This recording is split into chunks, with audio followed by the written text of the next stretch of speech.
ஏனென்றால் செவி தின உள்ளவர்கள் அதை போதிக்கிறார்கள். எவனும் எழுந்த அந்த சபையில இயேசுவை பத்தி எப்படிங்க அப்படி சொல்றீங்க, இயேசு பாவியா, ஒருத்தரும் கேட்கல, கை தட்டுகிறார்கள். ஆமா, விசில் அடிக்கிறாங்க.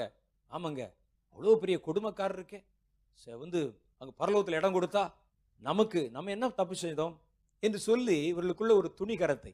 ஒரு இயேசு மனிதர்களை போலவே பாவ இச்சைகளை உழன்று கொண்டிருந்தார். தன்னை கட்டுப்படுத்திக் கொள்வதற்கு, ஏன்னா 33 வயசுள்ள ஒரு வாலிபர், அவர் மாம்சத்திலே போராடி கொண்டிருந்தார்னு ஒரு சபையில பகிரங்கமாய் ஒரு போதகர் பேசுகிறான்.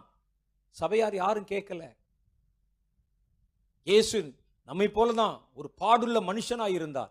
பாடுள்ள மனுஷனாய்த்தான் இருந்தார், பாவமுள்ள மனுஷராய் இருக்கவில்லை. ஏன்னா வேதம் சொல்லுது, பாவம் ஒன்றை தவிர மற்றெல்லாவற்றிலும் அவர் நம்மை போலானார் என்று. படிக்கல, இவனும் படிக்கல, அவனுடைய வார்த்தையை கேட்கிற மக்களும் அதை படிக்கல.